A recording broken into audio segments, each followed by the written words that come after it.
देखिए, जो कुंभ का आयोजन है, कुंभ के आयोजन ने ये साबित कर दिया है कि जो विकसित भारत का रोड मैप है वो विकसित भारत का आधा अधूरा रोड मैप है।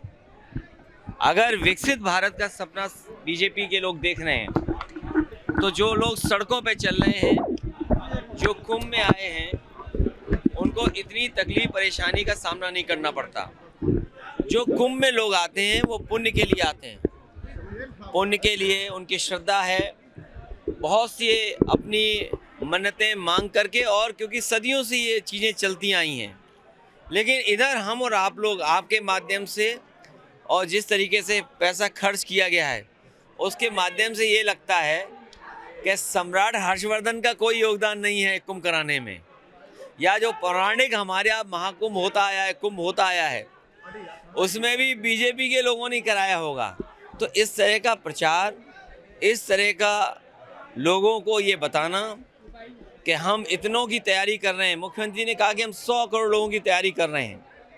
अगर 100 करोड़ लोगों की तैयारी की होती तो भगदड़ में ना किसी की जान जाती, ना किसी के परिवार का कोई सदस्य खोता, और सड़कें और जो स्थान जाना चाहते थे वो अच्छे होते। तो सुनने में आ रहा है कि एक्सीडेंट के बाद भी बहुत से लोगों की जान गई है। यहाँ भी जब दर्शन के लिए श्रद्धालु आए तो यहाँ भी जान चली गई। तो ये इंतज़ाम पोल खोल देते हैं कि आपका इंफ्रास्ट्रक्चर, आपके विकसित भारत का सपना, आपका विकास आधा अधूरा है।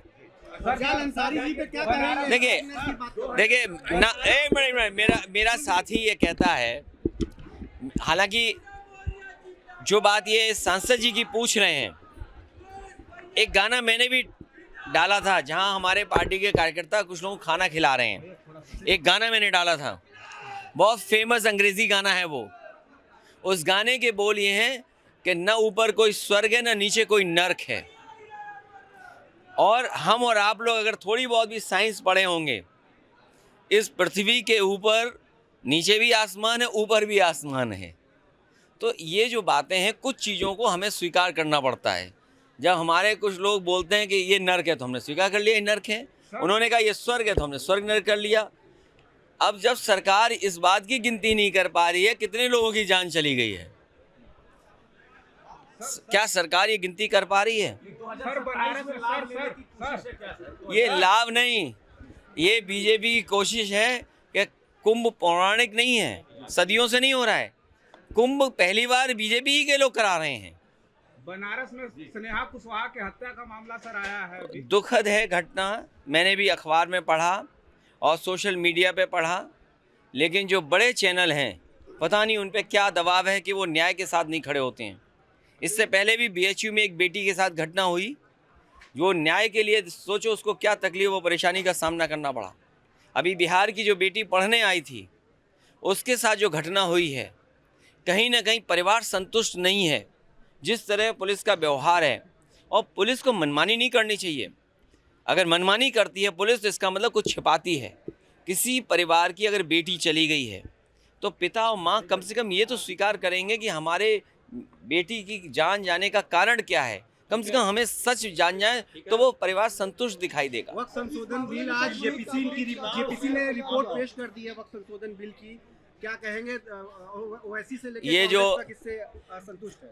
आप पूरा हाउस नहीं देखते हो, समाजवादी पार्टी भी वक्त के इस बिल के खिलाफ है, और इसलिए खिलाफ है।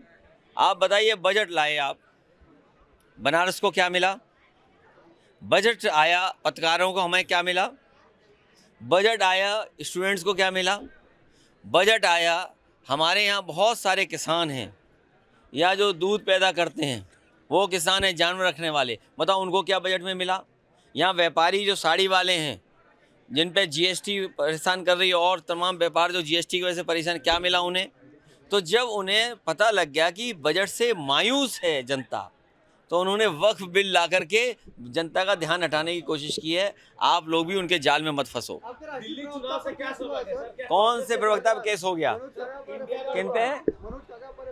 नहीं, देखिए, ये अगर एफआईआर हुई तो उन्हें बताना पड़ेगा कि कहाँ से खबर मिली है। कई बार आप लोग भी खबर देते हो तो हम खबर चला देते हैं तो पता लगा वो फर्जी खबर है। तो इसलिए हमें भी खबर वालों पे भी ध्यान रखना पड़ेगा कि खबर वाले कौन सी खबर चढ़ा रहे हैं। सर, ये जो दिल्ली का रिजल्ट आया, लगता है कि इंडिया गठबंधन को मजबूती से लड़ना होगा, कांग्रेस का साथ जरूरी है क्या सर? कई बार हार से और कुछ कमी रह जाती है, उससे सीख मिलती है। मुझे लगता है कि हरियाणा की हार के बाद, महाराष्ट्र की हार के बाद और अब दिल्ली की हार के बाद इंडिया गठबंधन और मजबूत होगा। कैसे सर?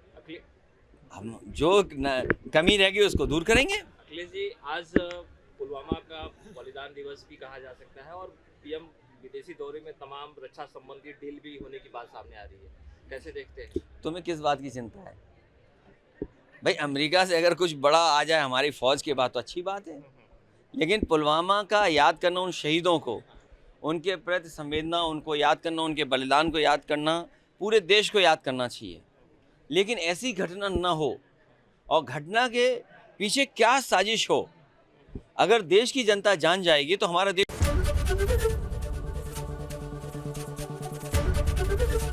एबीपी गंगा, खबर आपकी, जुबान आपकी।